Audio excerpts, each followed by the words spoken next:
And it appears we are now streaming live on YouTube. So good afternoon and welcome to the Joint Standing Committee on Health and Human Services. It is Thursday, February 17th, and we are assembled around our electronic horseshoe, streaming live on the HHS channel on the Maine State Legislature's YouTube, where you can find a replay of today's proceedings and all of our work as well. I'll take this opportunity to make introductions, starting with Representative Zager. Thank you, Madam Chair. Good afternoon, everyone. Sam Zager, I represent District 41 in Portland. And Representative Lemelin.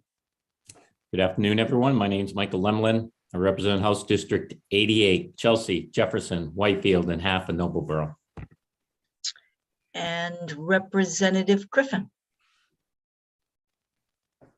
Good afternoon. My name is Abigail Griffin. I represent House District 102, which is Glenburn, Levant, and Cadescate. Representative Craven. Thank you, Madam Chair. Good afternoon. I'm Margaret Craven, and I represent House District 59, which is part of Lewiston. Representative Madigan.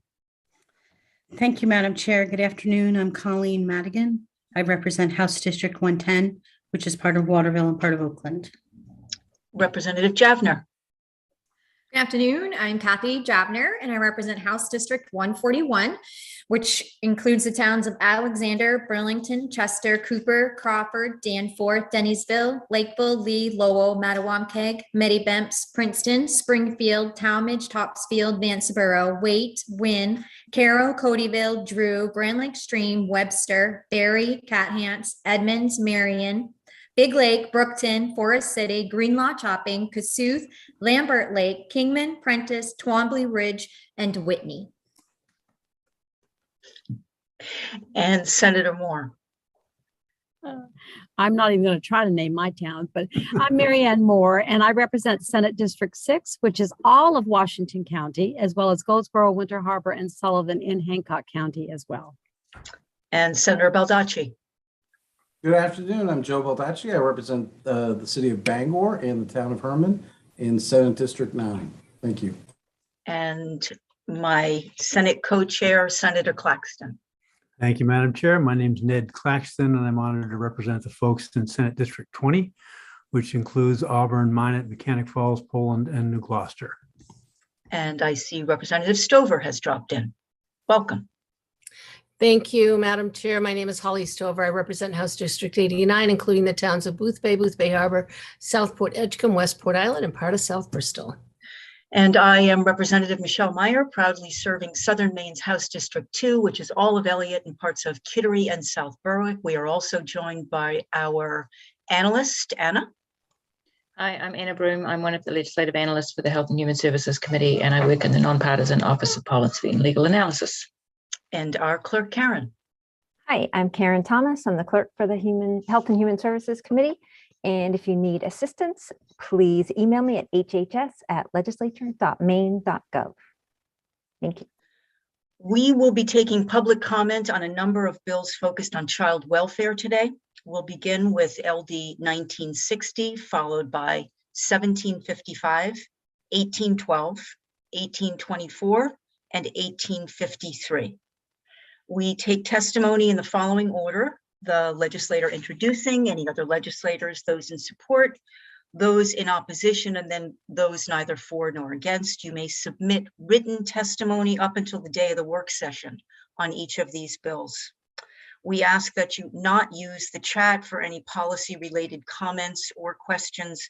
And if we have missed you and you do wish to testify here, please raise a hand and Karen and I will be on the lookout for you.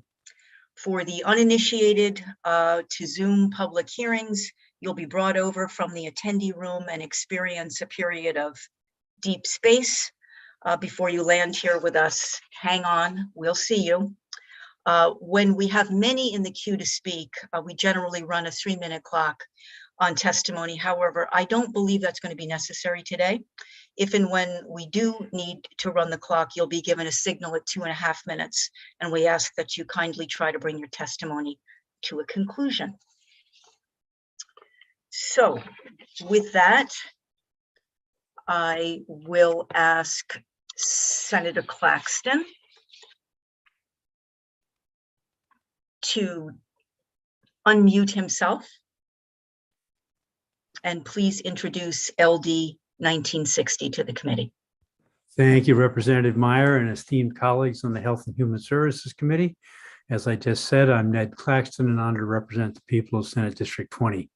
I'm here to present LD 1960, an act to make changes to the laws governing the Child Welfare Services Ombudsman. We spent a lot of time in this committee working to create and advance solutions to address the needs of Maine's residents and meaningfully improve state services. That is why I was pleased when the governor's office and the Child Welfare Ombudsman both approached the chairs and leads of this committee with a collaborative bill to strengthen the ombudsman's critical services. The ombudsman's office offers an important service to Maine families. It also provides necessary feedback, policy advice, and oversight to Maine's child welfare system. As you may have seen in the supplemental budget, there is an initiative to increase staffing, support costs, and provide health coverage for the Ombudsman's office. LD 1960, when combined with that budget, will use a 5-year contract to increase the independence of this office. It will provide additional funding so that the Ombudsman may staff the office as he or she sees fit to meet their identified needs. It will codify the Ombudsman's responsibility to provide opinions and make recommendations on current or proposed state programs, rules, policies, and law. It will increase the accountability of DHHS to notify the Ombudsman of statewide policy changes before they go into effect, and it will formalize and codify the responsibilities of the department to notify the Ombudsman of child fatalities when there has been any prior child welfare involvement or in the case of suspected abuse or neglect.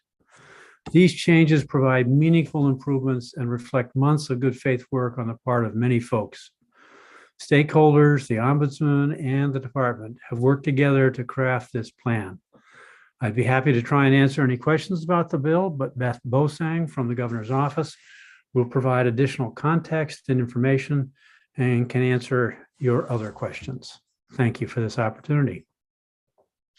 Thank you, Senator Claxton. Questions from the committee for the senator? Seeing none, I would welcome from the Office of the Governor, Beth Bosang. Good afternoon. Good afternoon. Senator Claxton, Representative Meyer, and members of the Joint Standing Committee on Health and Human Services, I'm Bethany Bosang, Senior Policy Advisor to Governor Janet Mills. I'm here to testify in support of the governor's bill, LD 1970, an act to make changes in the laws governing the Child Welfare Services Ombudsman Program. The governor thanks Senator Claxton, Representative Meyer, Senator Moore, and Representative Javner for co-sponsoring this important legislation. The governor would also like to thank the Ombudsman, Christine Alberry, the Board of Directors of the Child Welfare Ombudsman, as well as representatives of the Department of Health and Human Services for their thorough collaboration in developing this legislation to strengthen the Child Welfare Ombudsman Program and the important services it provides to Maine families and our state.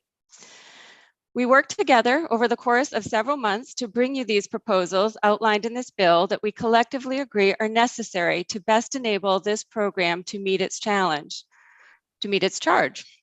and its challenges. Governor Mills believes that every child in Maine deserves to grow up in a safe and stable environment that provides them with every opportunity for success. Her administration is working diligently to address the underlying issues that contribute to child abuse and neglect, such as substance use disorder and poverty, and to improve the Maine child welfare system. The Child Welfare Ombudsman Program has a fundamental role in advancing these goals. The program provides information and referrals to those requesting assistance on child welfare issues and reviews and assists with complaints involving the state's administration of child welfare services. This is an independent program contracted through the executive branch to perform these services. Governor Mills values this important program for the services provided to Maine families and for the contribution to the overall improvement of child welfare services in our state. It's important that this bill, LD 1960, be reviewed in connection with the supplemental budget initiative announced earlier this week. Taken together, the bill and the budget will increase the capacity for the Ombudsman program and clarify certain practices that will strengthen the ability of the program to serve Maine children and families. Specifically, we propose the following. On staffing and additional resources for the Ombudsman program, when Governor Mills took office, this program was staffed by one single individual. The governor supported the addition of an associate ombudsman in 2019. This bill solidifies the ombudsman's authority to hire additional staff at their discretion, and the budget provides funding to support that additional staff. We determined that it was important not to be prescriptive in the number and type of positions the ombudsman may hire. Rather, we discussed the importance of the program maintaining flexibility to respond to demands as they see fit. Specifically, the budget includes $140,000 for the program to hire more staff, provide health insurance benefits, and expand needed office space. This amount is in addition to $52,284 that was provided to the program earlier this month through a contract amendment, funding that will be ongoing through the program's baseline. So altogether, we propose an increase of $192,284 for the program. And this is a significant increase, nearly doubling the contract amount, which prior to the adjustment we made earlier this month was a total of $206,405. This funding we estimated to be sufficient for the program to add another full-time associate ombudsman, as well as hire administrative support. But again, we defer to the ombudsman to hire as needed. For example, they may choose to hire multiple part-time staff or hire more or fewer staff at different times of the year, depending on workload. This initiative also provides funding for health coverage, which is specifically required in the legislation, and for additional office space and liability insurance, current needs that the Ombudsman has identified. On lengthening the term of the Ombudsman program, LD 1960 provides that the contract for the Ombudsman services is for a 5-year period. Currently, the program runs on a 2-year contract with an option to renew annually and allows for up to 3 renewals. Codifying the 5-year term removes the uncertainty from the annual renewals and strengthens the independence of the program, which would have the potential to span differing administrations. On strengthening efforts between the Ombudsman program and the Department of Health and Human Services. This bill codifies that the Ombudsman program may provide recommendations on current or proposed state programs, rules, policies, and laws, and it may provide input on the state's child welfare system to DHHS and to this committee. While these are already common practices, we collectively agree it is important to have these services reflected in statute.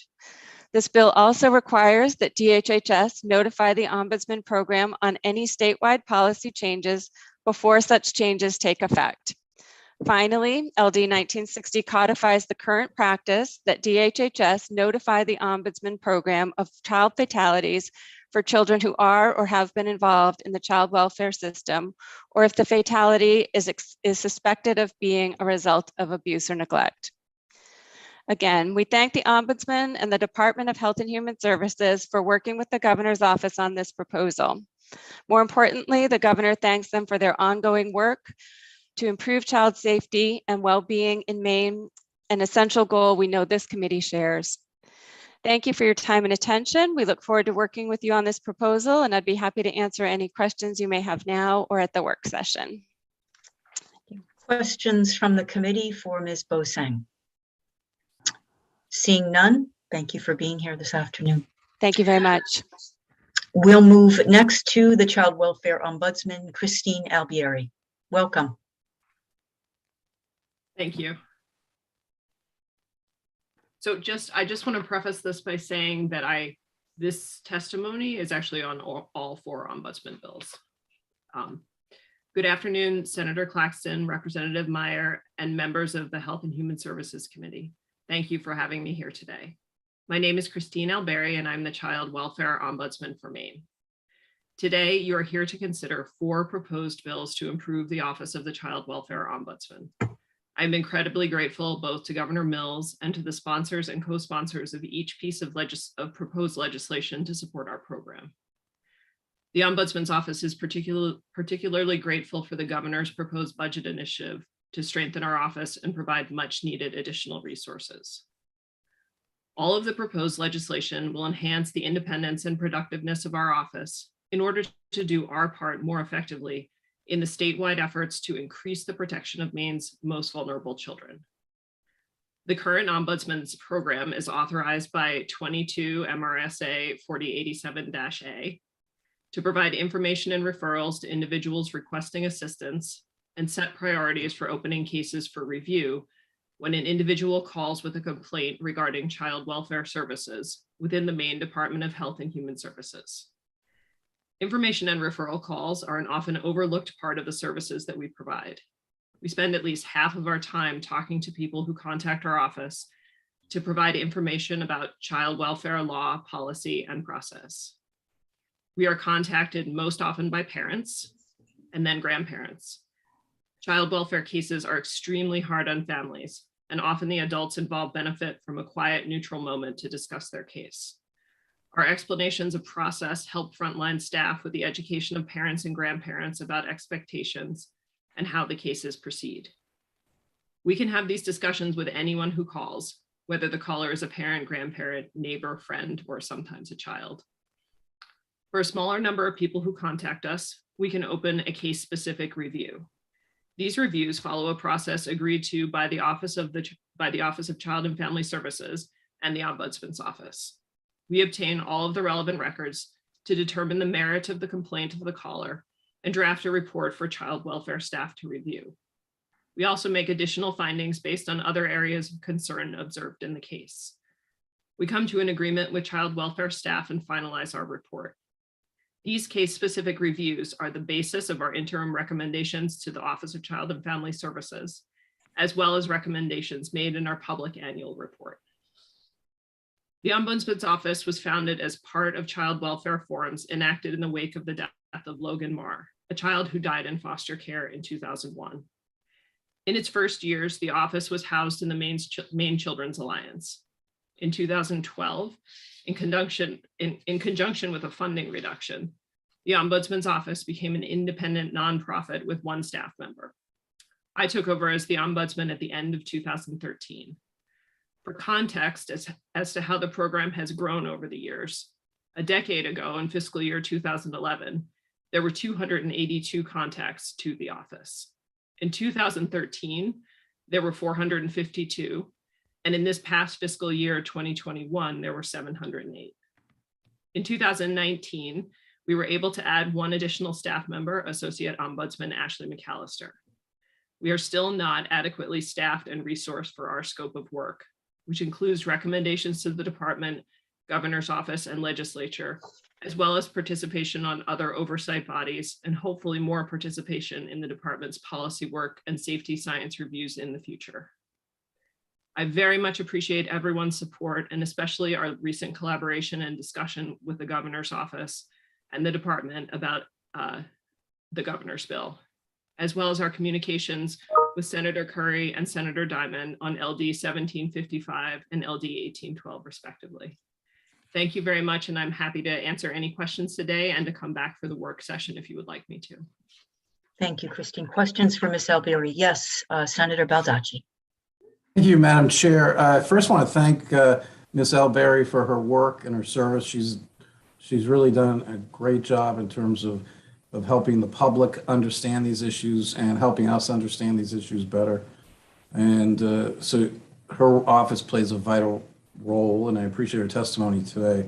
What I wanted to ask, though, because I've typically preferred the idea of a inspector general type situation, but the contracts under the statute, how easy, well, first of all, it's subject to the executive branch, is that correct?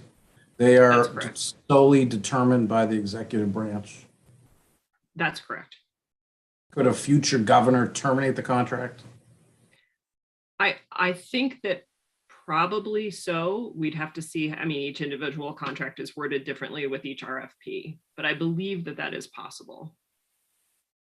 Just that one of my concerns was about, and I don't know how long have you been the ombudsman, Ms. Alberry? So for about 8 years. Can I ask honestly, have you felt interference in your job by the executive branch over those 8 years? So I have never actually worried that our contract was, I mean, I've always sort of worried in the background, but I've never had any sign from this administration or the previous administration that the contract would be terminated. I do believe that the sort of voluntary reduction in the contract amount that happened in 2012 was partly due to some of those concerns. But I've certainly never felt any interference with, from the department in that way. Budget such as that decision could be done unilaterally, budget change. Such was the budget reduction in 2012 was done unilaterally? So it's my understanding, and I wasn't there, but it's my understanding that it was done by the ombudsman at the time in order to take the ombudsman's office out of the Maine Children's Alliance where it used to be housed and to reduce the budget. So I believe it was part of an RFP process, and the amount asked for was a lower budget amount. I appreciate it's very helpful insight. Thank you. Representative Craven. Thank you, Madam Chair. Thank you, Christine, for all of your work. I just wondered if you ever get to do any proactive work, for example, working with families who are in the process of involvement with the department. So in terms of proactive work, I mean, we do at this moment, aside from contact with people at the beginning and sometimes the end of cases and a couple times maybe throughout a case we're involved in, we don't participate actively in the case, any part of an investigation, reunification case or anything like that. The proactive part of our work is that sometimes we're able to make recommendations in midstream of a case that can help the child in question. Thank you. Seeing no other hands up, thank you for being here this afternoon. And we would welcome Melissa Hackett. Ms. Hackett. Good afternoon. Good afternoon. Thank you for having me. Senator Claxton, Representative Meyer, and members of the Health and Human Services Committee, my name is Melissa Hackett. I'm a policy associate with the Maine Children's Alliance. I'm also the coordinator for the Maine Child Welfare Action Network, a group of organizations and individuals in Maine working together to align, strengthen, and sustain efforts around a mission to ensure the safety and well-being of all Maine children, youth, and families. I'm here today to testify in support of LD 1960. There are several entities that play key roles in providing recommendations for improving the child welfare system in Maine, including the Child Welfare Ombudsman, the Child Death and Serious Injury Review Panel, and the Maine Child Welfare Advisory Panel. These entities should be supported in building their capacity to provide effective oversight. As one of these entities, investments in the Child Welfare Ombudsman's office to expand capacity and authority to provide oversight of Maine's child welfare system are sound investments in improving that system. As you've heard a little bit from the Ombudsman, this program is an impartial, independent office that specializes in supporting families in resolving concerns and complaints with Maine's Child Protective Services. In addition to helping families address complaints, the Ombudsman provides recommendations to DHHS to improve practice and policy. The Ombudsman also reports annually to the Governor, DHHS, and the legislature on the activities and services of the program. These reports include identifying priorities based on types of inquiries and complaints and making recommendations for changes in policy or law to improve the provision of services to children and families. The investments and changes included in this legislation would bolster the Ombudsman capacity and authority. With increased staffing, the office would have the ability to review more cases. Importantly, it provides for increased information as it relates to the state's child welfare policies and practices, and timely access to information when there are child fatalities. This improved access to information should better position the ombudsman to make recommendations based on individual case review, best practice and policy standards, and in potential trends of concern based on individual cases. Increasing the information sharing and communication between the ombudsman, the department, and the legislature is important to ensuring these entities are working together in the best interest of the Maine children, youth, and their families they serve. We would also encourage this committee, in collaboration with the Government Oversight Committee, to consider additional ways to bolster the authority and ability of the other entities that currently provide some level of oversight of the child welfare system, including the citizen review panels I mentioned earlier.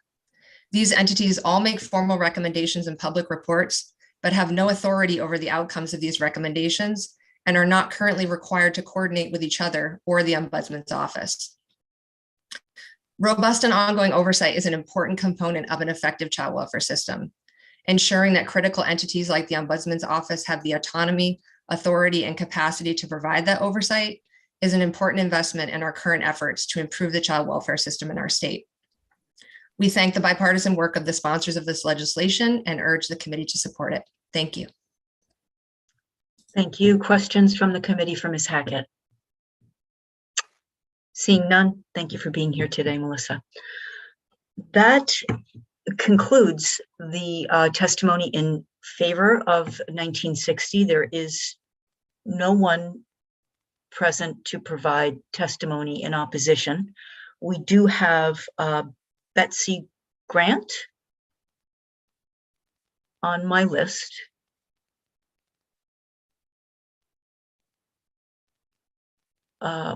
Here to provide testimony neither for nor against. And I do see her in the attendees, if she could be brought over. There's a couple of her and they've both been promoted.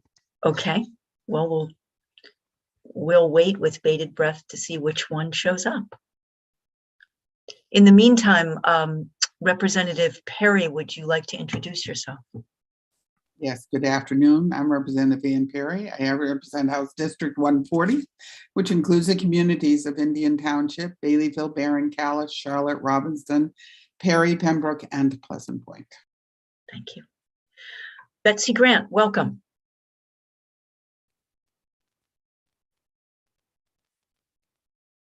If you would attempt to unmute yourself and ideally you're unmuted, but we can't see you. There you are. Hi, good afternoon. Thank you. Welcome. Go right ahead. I'm a little bit all over the place with my thoughts because I just had to deal with something, but I think this testimony is for all of the bills, so I can speak about all of them at the same time. Sure. Staffing for the Ombudsman's office, I think that's a great idea.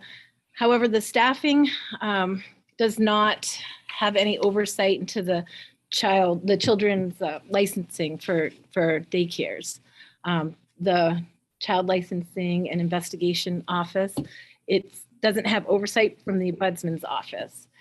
And we deal with so many, licensed daycares deal with so many children and families, and whereas we're the first to notice abuse and neglect or unsafe situations, we have no ability to, if we call in a complaint and we see an investigator or a caseworker that didn't handle it properly or that we're concerned with that, we don't have a complaint process. And I see so many caseworkers, and when I see something wrong, I'll mention it and I don't know if it got followed through. And I think childcare licensing not to have any oversight. Well, who's in charge of it? If I have a complaint about one of my inspectors, who would I call? There's no balance of power there, if that makes sense. For example, 4 years ago, I began emailing the Ombudsman's office and senators and legislatures about unsafe practices by DHS and Child Care Licensing Unit and the out-of-homes investigators and subcontracted doctors that DHS uses. And I was told by the ombudsman's office that I had contacted the wrong office and they only respond to questions and complaints about child welfare and child protective services. And I thought daycare licensing is directly related to child welfare. And so I haven't been able to get anywhere in 4 years about the need for security standards in daycares. When I see, my program gets a lot of foster children and children that are taken immediately, and a foster family can't take them if they don't have daycare for them. And I've said many times, we need a little bit of information on this child. Sometimes I'll get 5 at once, and I need to know really if I need my sneakers on that day. Is one of them a runner? Is one of them got a behavior disorder? And I can't safely integrate them with a large daycare setting if I don't have a little bit of a background. And ironically, that's why I'm a little distracted right now. I have a child that was supposed to arrive today, and I talked to the caseworker about it yesterday from DHS, and she was getting out of the hospital for severe burns. And I said, well, if I get a foster kid that's got injuries, I need to know a little bit of a background because it will help me nurture them and know how to treat them, what their needs are. I'd never heard of this. I was told she was feral, and I said, okay, well, I don't even know what that means. So I did some research on it, and I was very scared. I had already said yes to this child. So she was going to get dropped off. She's actually, I don't even know where she is right now. They returned her. I don't know where she's going. But feral is it's a very serious thing. This child right now needs psychiatric help. And I don't know who to reach out to. So is this somewhere where the ombudsman's office would look into what decision led her to get dropped off? Feral is, where is it? Feral is a condition of a child that has such limited human contact. The child acts like an animal, and there's only 100 cases in human history of it. So that needs some serious tending to, and to drop her off in an environment with other children, and I'm not equipped to handle that. So the foster mom and I made the decision to take her somewhere. Ms. Grant, we're taking testimony on LD 1960 and a number of other bills regarding the Office of the Ombudsman. Right. So does the ombudsman have the chance to immediately react? We need immediate action sometimes. And there's just no way to express that a DHS caseworker might not have managed the situation and assessed it, the danger of it. So I would like to be able to say I can call the ombudsman's office because child care licensing isn't responding to me. How do we do that? Because I don't know where this little girl is right now, and it's kind of serious. Thank you for your testimony. Any questions for Betsy Grant? Seeing none, thank you for being here this afternoon. Thanks. I see no additional signups or anyone with their hand up in the attendee room on 1960. So I would ask, I'll close the public hearing and ask the committee if they have questions, requests for additional information from Anna. Seeing none. We will move to LD 1755 and invite the bill's sponsor, Senator Curry, in to introduce.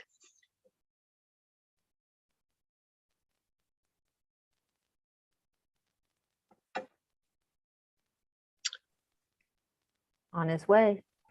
Thank you, Karen. Welcome, Senator Curry.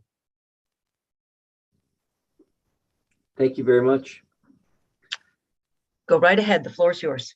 Senator Claxton, Representative Meyer, and distinguished colleagues of the Joint Standing Committee on Health and Human Services. My name is Chip Curry, and I am the state senator for Senate District 11, which comprises the 26 rural, coastal, and island communities of Waldo County. Stockton Springs is one of those amazing communities, and the people of Stockton Springs are grieving the tragic, preventable murders of two children, 10-year-old Marissa Kennedy, who died in 2018, and 3-year-old Maddox Williams, who was killed just this past summer. It is on their behalf that I am here today to introduce my bill, LD 1755, an act to enhance the Child Welfare Ombudsman Program. Powerlessness, grief, and outrage. I can only imagine that the teachers and administrators that reported Marissa Kennedy's suspicious bruises, multiple times that is they reported, and absences must still feel this sense of powerlessness, grief, and outrage. Maddox Williams' grandmother, who fought to get him placed back with her, shared with me her own sense of powerlessness, searing grief, and outrage. As a legislator, I too feel the powerlessness, grief, and outrage, knowing that just this past year, 25 Maine children died from abuse and neglect. I have no doubt that you feel it as well. Protecting children is our most important role. It is our job, our duty to provide oversight of the state's efforts to protect children. The question I ask myself is, how can we even begin to provide effective oversight when we cannot even see inside the child protective system? Confidentiality laws, drawn out court cases, and historic practices of not sharing information results in the legislature attempting to provide oversight from afar. Honestly, it feels we are attempting to evaluate what's going on inside the castle from the other side of the moat, and the drawbridge is up. One of the few independent sources of information we have had into the situation within Child Protective Services is the Maine Child Welfare Ombudsman. But the Ombudsman Office is understaffed and contracted by the state on a year-to-year basis. The governor or any future governor can simply choose to end the contract or shift it to a more, quote, friendly nonprofit, and we would lose what little insight we have of Child Protective Services. This bill aims to increase the capacity and independence of the Child Welfare Ombudsman Program. In doing so, we strengthen the legislature's ability to provide effective and ongoing oversight. LD 1755 makes the Ombudsman into an independent program with the power to investigate, oversee, and advocate on a statewide basis for children. It requires the program to examine Child Protective Services practices and policy to ensure the safety of children. It establishes for the Ombudsman a 5-year term and requires that the person serving in the position is appointed by the governor, reviewed by this committee, and confirmed by the legislature. LD 1755 increases funding for the Ombudsman to increase staffing and therefore overall capacity. Lastly, LD 1755 authorizes the Ombudsman to be able to provide pertinent information about child welfare to the legislature and add the Ombudsman as a member of the Child Death and Serious Injury Review Panel. 2021, 708 inquiries were made to the Ombudsman program, which is an increase of 91 from 2020, and 66% of those were for children 8 years old or younger. During 2021, the Ombudsman opened 95 cases, and of those, 84 were closed by the end of 2021. Out of those 84 cases closed this year, 42, one half, had substantial issues. It's hard to conceptualize how many more of those 708 inquiries could have been looked into further if more resources were granted to the Child Welfare Ombudsman Program.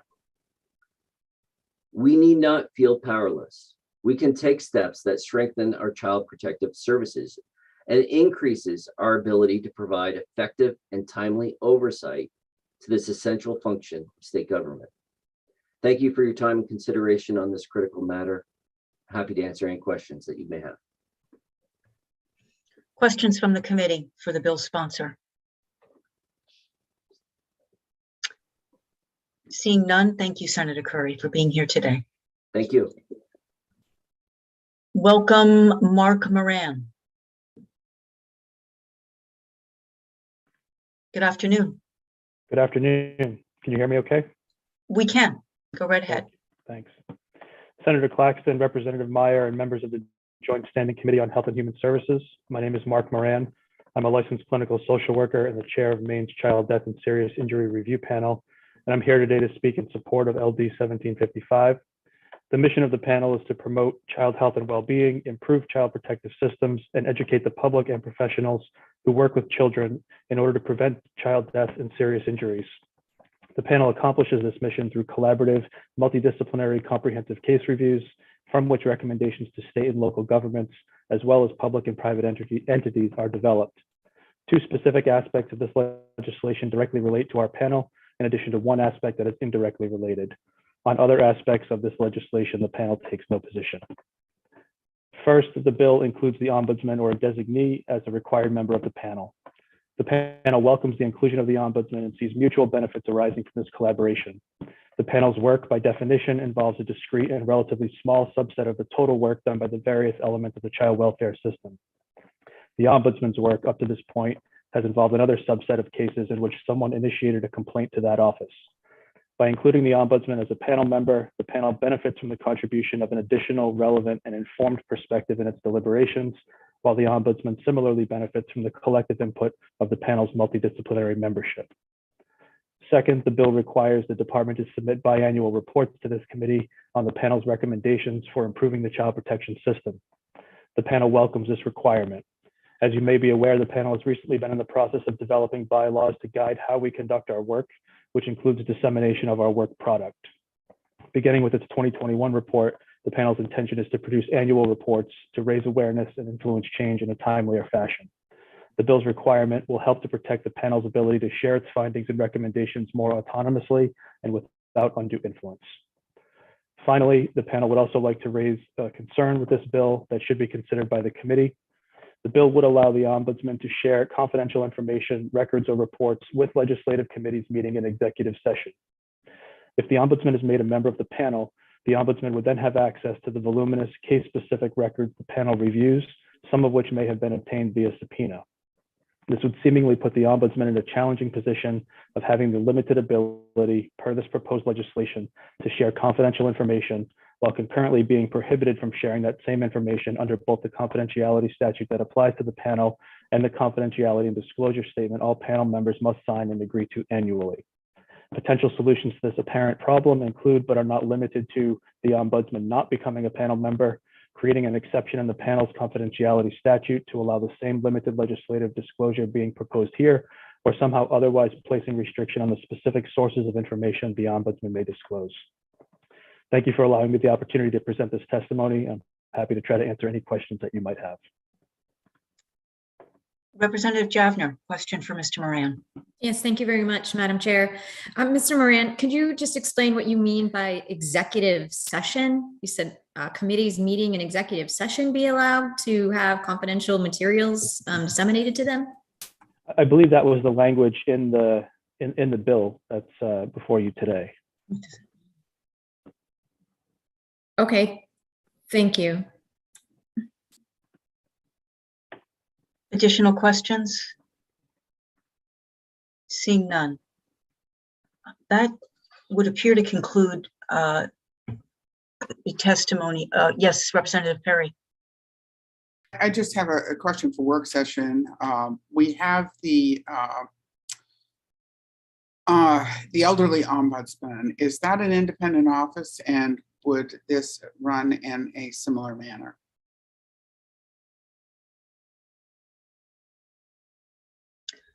Unless there is, go ahead, Senator Moore. I just wanted to make a comment or share a comment with the committee. Dr. Landry's testimony that we do have online does say some concerns about the confidentiality portion of this bill. trying to find exactly where he said it, but he was concerned because some of it is very, it's private. So these children do not ask to be involved in the welfare system and have their confidential information disseminated to legislators. So, they're just talking about part of the case. So I think what they were talking about would be like an executive session that a town council would go into. And I just wanted to note that Dr. Landry was not in support of that. Mr. Moran? Thank you, Representative Meyer. I located the specific reference in the LD document. It's page 3, line 18, number 6 thereafter. It's the underlined additional section, specifically ending at line 23 that Representative Javner asked about. Thank you. Senator Moore, do you have an additional question? Or is your... Thank you. Unless there is someone, yes, Representative Javner. Thank you very much, Madam Chair. I guess then I'm going to need, I read that section that he's referring to, and if the analyst, just Anna, if you could get for the work session exactly what that definition is for me, that would be really helpful. Thank you. Anyone else with requests for additional information from Anna for the work session? Seeing none and no hands up for additional testimony, I'll close the public hearing on LD 1755 and open the public hearing on LD 1812 and invite the bill's sponsor, Senator Diamond, in.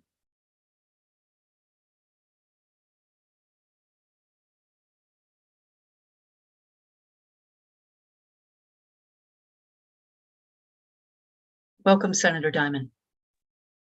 Good afternoon. Thank you very much. Senator Claxton, Representative Meyer, and esteemed members of the Health and Human Services Committee. My name is Bill Diamond, and I represent Senate District 26. I live in the town of Wyndham.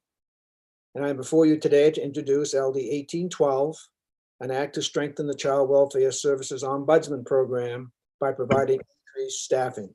I have submitted written testimony for your review at your pleasure.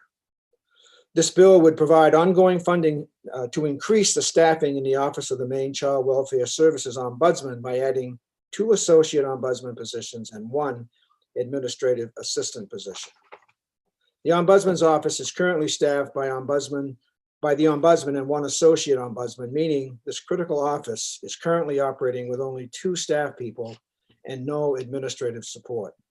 There has been a growing awareness and appreciation of the importance of our child welfare ombudsman and the role she plays.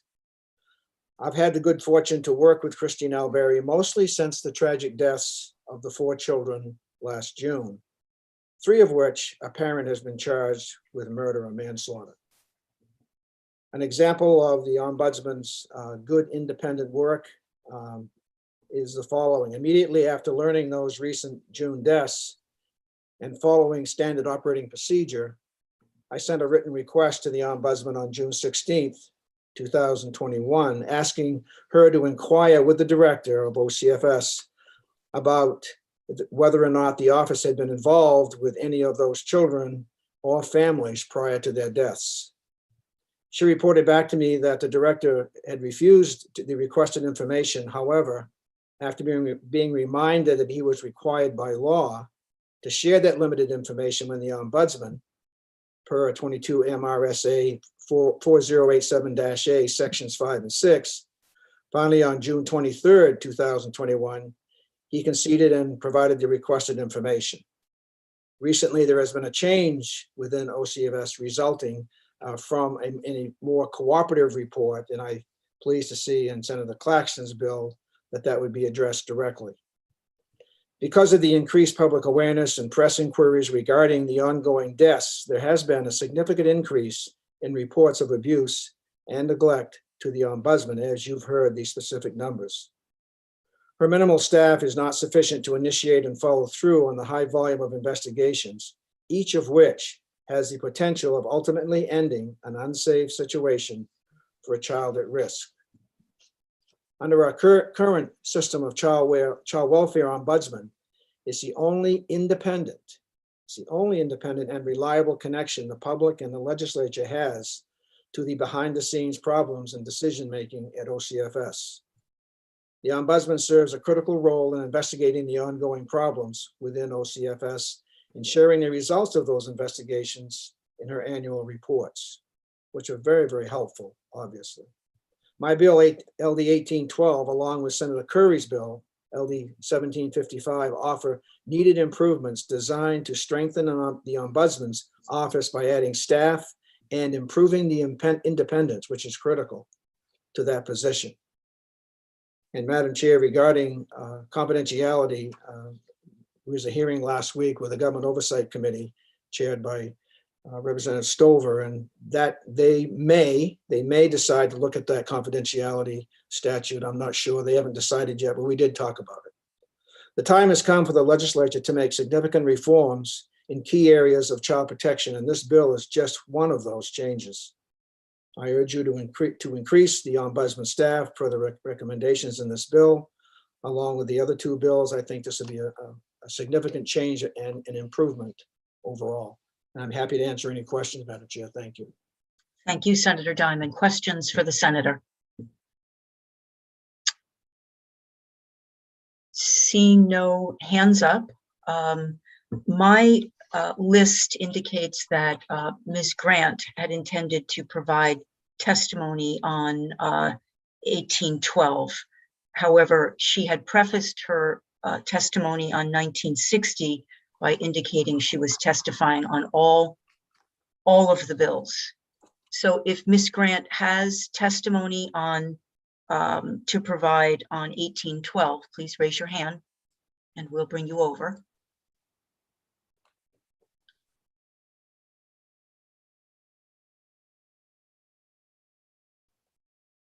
I am not seeing a hand raised. Ms. Thomas, are you seeing that Ms. Grant wishes to provide testimony on 1812? I am not.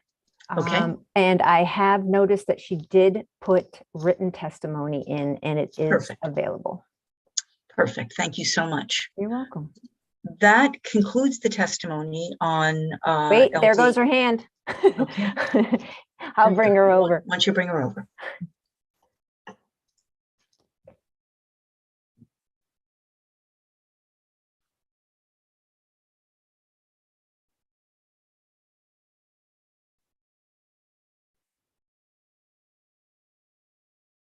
Welcome, Ms. Grant.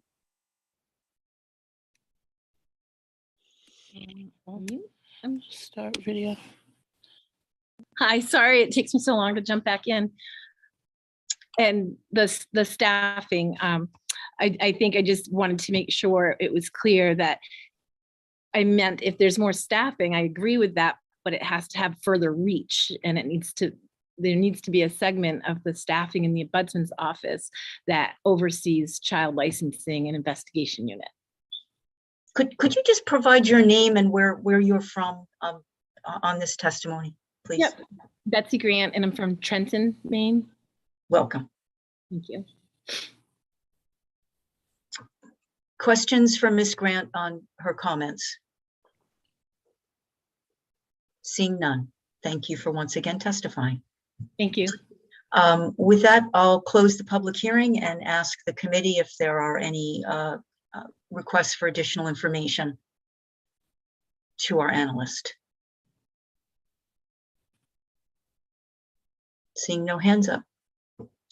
We'll now move on to open the public hearing on LD 1824 and welcome Representative Stover to introduce the amendment that replaces the concept draft.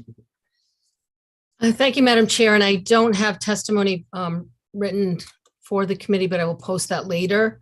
And you have been provided by Anna the concept draft. So I'm just going to briefly, I'll give you a little bit of the testimony that I'll be posting later today. Senator Claxton, Representative Meyer, and my esteemed colleagues of the Health and Human Services Committee. My name is Holly Stover. I represent House District 89, including the towns of Boothbay, Boothby Harbor, Southport, Edgecombe, Westport Island, and South Bristol.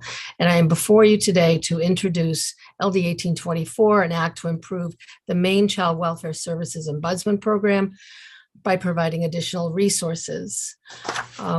We were provided as a committee a copy of the Maine Child Welfare Advisory Panel report. And in that report, I'll refer you to page 16. There is a section that talks about legal representation. And under the current system, a low-income family is only provided with counsel after a child has been removed. During the assessment period of child protective cases, families are relying on individual caseworkers for information on what to expect and what their rights are, and for information on the state's obligation and limitations. And I believe we've heard from various people about that limitation for families in the proceedings. So this amendment that I've offered replaces the concept draft that I had put in and calls to establish a 2-year pilot program. I've proposed in District 4, which includes Saginaw, Lincoln, Knox, and Waldo counties. That's District 4 because it's a district where there have been several Sentinel events, and in addition, frequently overlooked when resources are provided. I can say that because I live there. So this pilot project would allow the Maine Commission on Indigent Legal Services to provide legal counsel to parents and custodians as soon as the Department of Health and Human Services begins a safety assessment to determine if the child is at risk of harm. Currently, legal counsel is only available to parents and custodians once the state petitions the court. And if you remember in conversations we've had about this, that there's that period of time up to 35 days where the department opens for investigation and assessment on a case. And this would provide some legal representation to those parents during that initial period of contact that they currently, and in most cases, do not have any access to. So that is the proposed legislation, and I would open it up to you for questions. Thank you, Representative Stover. Questions for the bill's sponsor? Seeing no hands up, I'll ask that Julian Richter, who is to testify in favor, be brought over. Followed by Ellie Masiag. I'm sure I'm not pronouncing that correctly. Welcome, Julian. Thank you, Representative Meyer. So I also submitted written testimony as well, but I did want to offer my support as the president of the Maine Parental Rights Attorneys Association. I think I would give a full-throated endorsement to the idea of appointing counsel, even on a pilot program, to parents upon the department opening an assessment. I think it's a critical, they are always critical situations when the department starts investigating or assessing a family's safety. As Representative Stover pointed out, there isn't the parents often don't have the resources to get their own private attorney, and they're relying on information about their due process rights and about the overall kind of options available to the family in those situations from the department caseworker who may not have an expertise in those areas. And so having an attorney involved in that situation, or having access to an attorney, can often lead to a better safety planning. And I think we're all invested in child safety in our business. And so that might look like gaining access to specific services that a family needs in order to ensure child safety. That might mean pursuing alternative protective measures, such as a probate guardianship. And I think the bottom line is, it may require a fiscal note, but there is a high return on the investment there, because in my experience, many cases that end up getting filed in the district court are unnecessarily done so. And had a skilled attorney been available to that family, we could have avoided the filing. We could avoid the attorney's fees for the court-appointed attorney. We can take that off the dockets and off the caseworker's caseload, all of which is going to save money for that particular case, and we can get to better outcomes. We can avoid removal of children unnecessarily, which, as I pointed out in my written testimony, I mean, it comes with tremendous costs in terms of trauma to the child, and obviously, we all have to look out for whether or not there is immediate risk of serious harm. But if we can avoid that through some sort of intervention and access to legal resources at that critical period of time, I think that we can protect children and ensure that families get access to the services they need. Thank you, Mr. Richter. Question from Representative Craven. Go right ahead. Thank you, Madam Chair. Thank you for your testimony. Who would be making the referral to the family, and also how? Oh,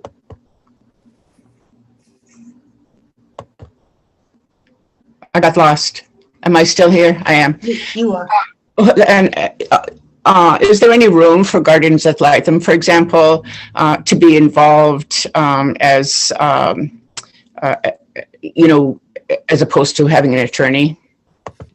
Well, a guardian ad litem, in my opinion, isn't. It would be difficult to assign a guardian ad litem in that situation, and they wouldn't have the authority or the necessary tools in order to kind of figure these situations out. They wouldn't be filing a guardianship on behalf of a family member, or they wouldn't be able to give kind of direct legal advice to a parent. What they would be able to do is kind of problem solve some of the service issues, but a parent attorney could do that. And I think there's a lot in the process that needs to be worked out in terms of like how these appointments happen or how this referral happens. But I think with a pilot program, I think you could add informational brochures or information to the assessment caseworkers, where they're providing the resource to the family member directly, and they reach out to the attorney or the organization that takes the contract, and are able to give them kind of a full array of, these are our options, these are what we need to do, this is the safety planning measures that I would recommend. The department may overstep at times, or it may be that you're leaning on the parent to say, you need to get this done, you need to put this protective measure in place. And so every situation is going to be different. And the guardian ad litem does have that kind of independent role. But I think if it does eventually get to the filing stage, then the guardian ad litem is automatically going to be appointed. And so I think that this would be a preventative measure for cases that don't necessarily need to go to the district court and don't necessarily need that level of intervention. So I do think that there is certainly a school of thought that the guardian ad litem would be appropriate in that situation as well. I just don't know that there's a mechanism to have somebody appointed through the court prior to a case being filed through a petition. Thank you. That helps. Any other questions for Mr. Richter? Seeing none, we'll go to Andrea Mancuso testifying in favor of the bill.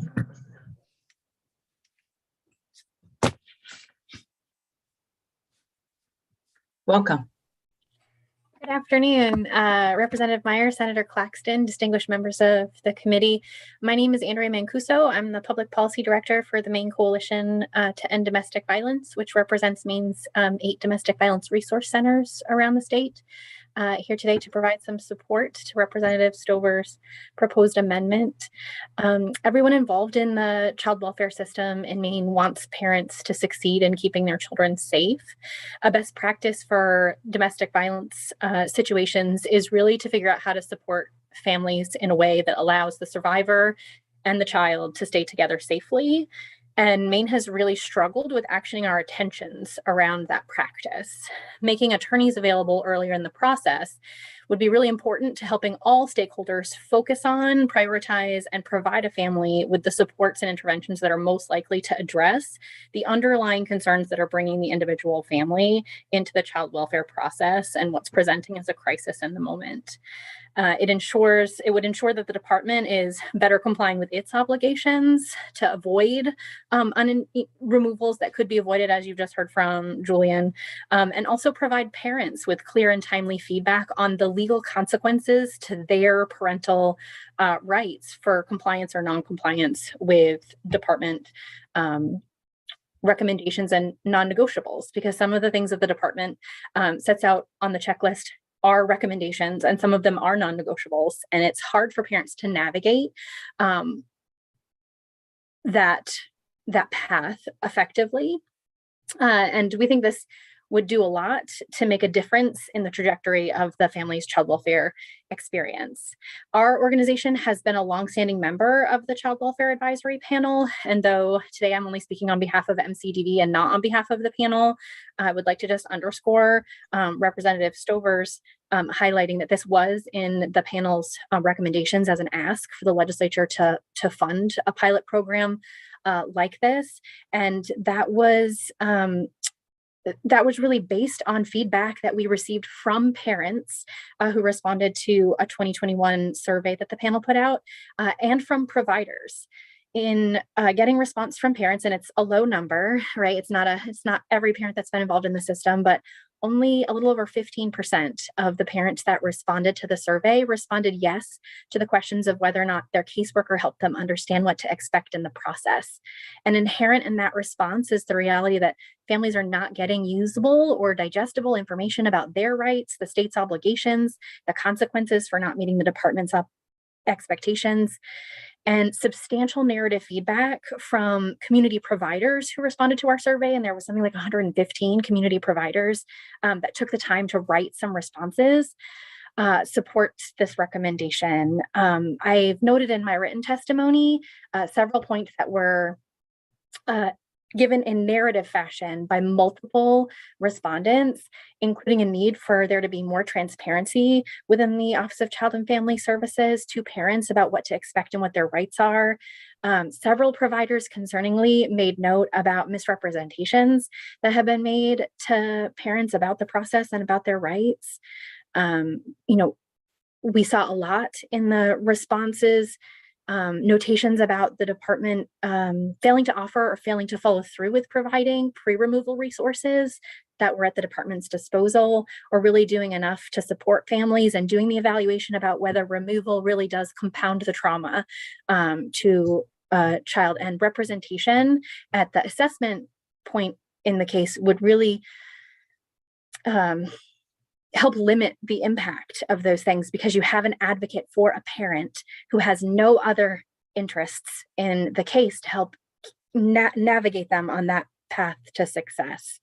From the perspective of a domestic violence services provider, we see unrealistic expectations being set all the time for survivors, with even when the department has an understanding that the parents don't have clear access to resources needed to fulfill those obligations, and expectations put on a parent as if they can control the behaviors of the offending parent, which is really concerning, and which we feel like representation earlier on in the case would help support families in navigating these issues with the department, and prevent unnecessary jeopardy and removal orders. I'm happy to answer any questions. We fully supported this recommendation to the Child Welfare Advisory Panel and really encourage you to give it careful thought and move it on to the next stage as something the legislature should support as well. Thank you. Questions for Andrea Mancuso? Seeing none, thank you for being here today. Thank you. Moving on to testimony neither for nor against, we welcome Ellie McCaig. Hello, Maciag. Maciag, I'm sorry. Oh, that's quite okay. Good afternoon, Representative Meyer, Senator Claxton, and members of the Joint Standing Committee on Health and Human Services. My name is Ellie Maciag. I'm the Deputy Director of the Maine Commission on Indigent Legal Services. The Commission has not yet had an opportunity to review LD 1824 and is unable to take a position. So my testimony here today is to provide the staff's position on the bill. Executive Director Andrus and I have reviewed and discussed the bill, and we support LD 1824, provided it's appropriately funded. We anticipate the cost of this early representation being roughly equal to one stage of a protective custody case, which has an average case cost of about $600. So in order to calculate the full cost of the program, the commission will need additional information from the department about the number of safety assessments done each year that don't result in a PC case. And since there will be no open PC case in the district court, the assignment of counsel will have to be handled by a commission staff member as opposed to a judge. So the commission might need additional funding for additional staff to manage that aspect of the program, depending on the case volume. And finally, this bill will require a statutory change to the commission's enabling statute, since counsel now can only be appointed where there's an open PC case in the district court. Thank you for the opportunity to testify today, and I'd be happy to answer any questions. Questions from the committee? Seeing none, thank you for being here today. Thank you. That concludes testimony on 1824. Questions for Anna or requests for additional information for the work session? Yes, Representative Perry. And you're on mute. Sorry. That's probably going to be the best question is in silence. But anyway, the questions that I have, and I know we've been through this a bit, but when a child case is brought forward, I'm assuming they look at the family's needs as well in terms of how they might succeed. And I guess my question is, I'm trying to understand where legal representation would actually help the situation and how that might occur.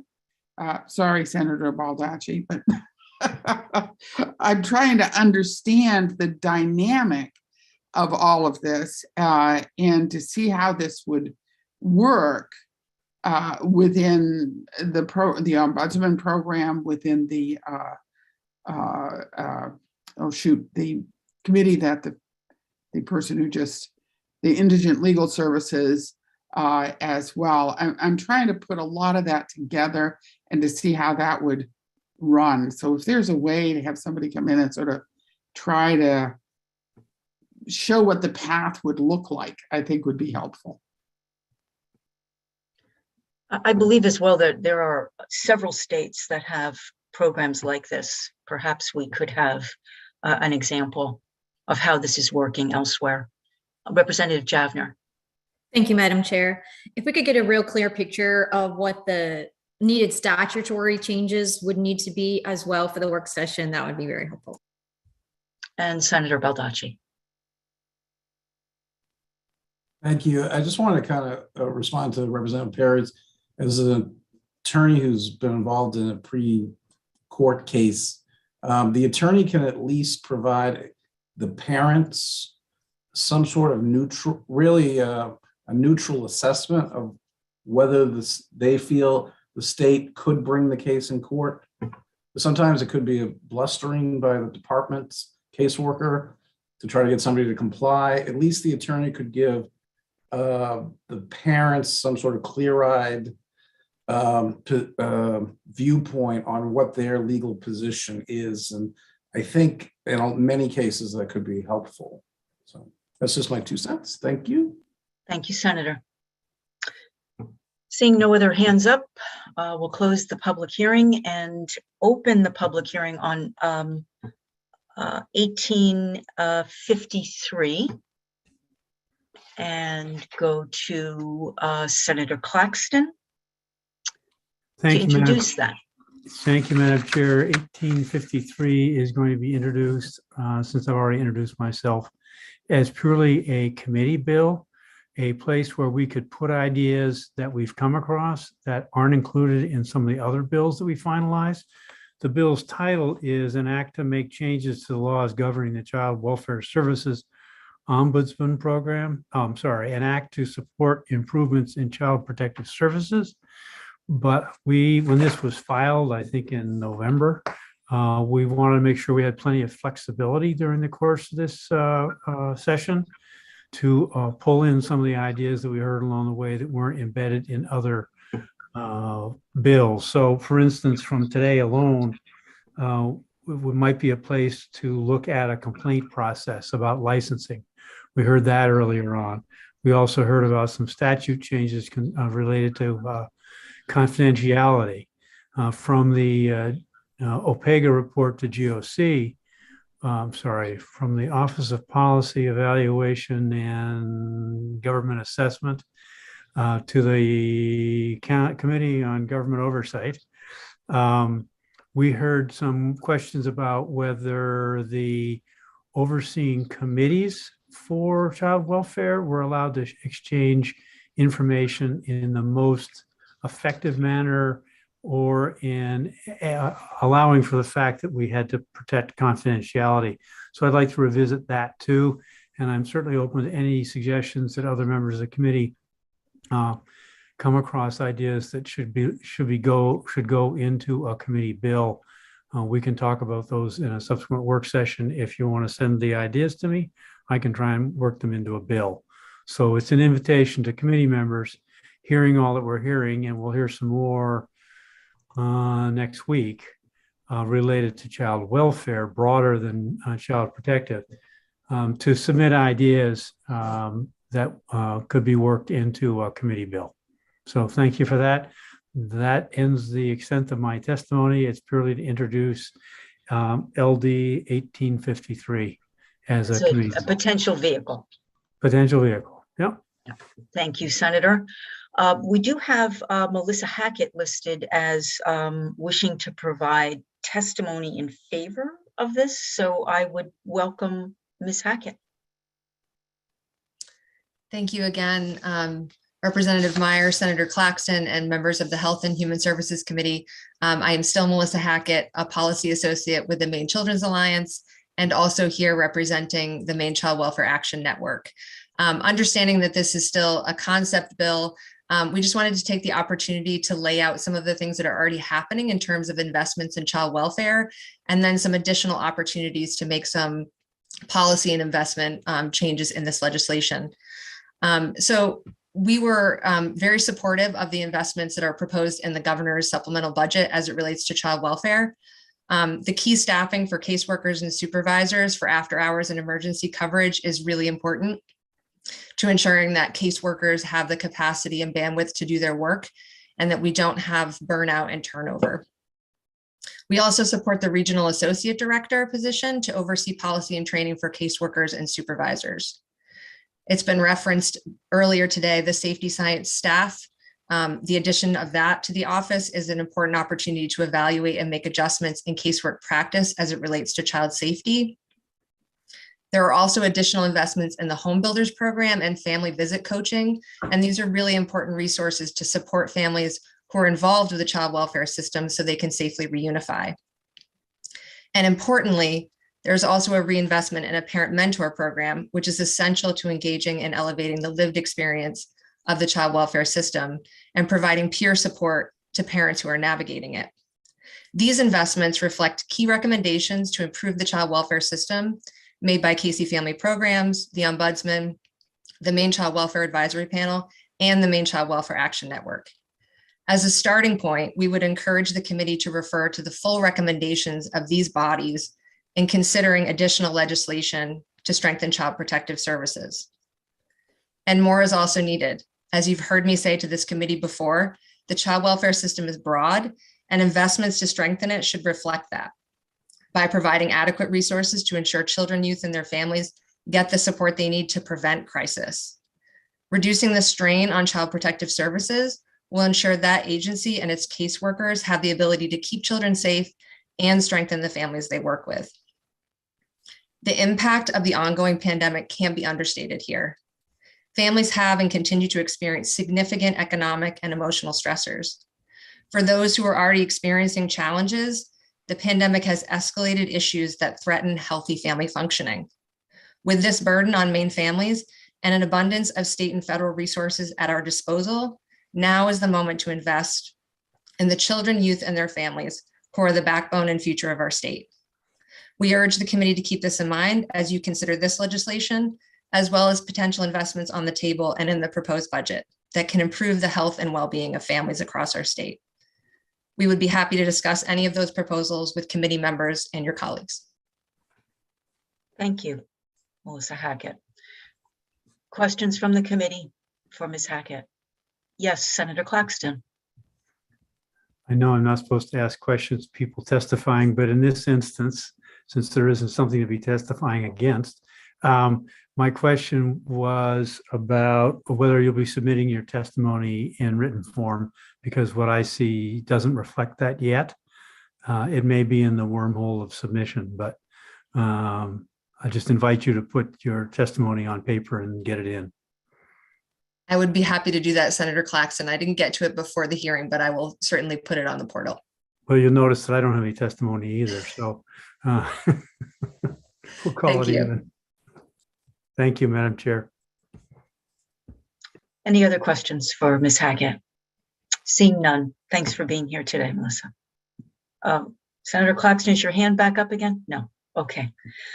Well, that concludes our work today, I believe, our public hearings. Anna, anything else on the agenda? No. With that, I would. I do have one question. I want to make sure that we're data driven in our conversations.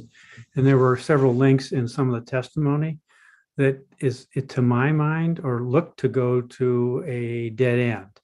And if we're looking to be adequately informed about the number of childhood deaths per year, things like that, I would like a functioning link to other than a newspaper story with some more depth. So if Anna can help us find that, I couldn't find it on the OCFS website.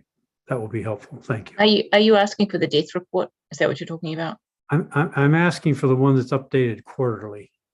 Okay. Thank you. Thank you, Senator. Seeing no other questions or comments, I would entertain a motion to adjourn.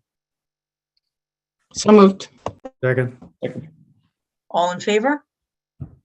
See you tomorrow. Have a nice night.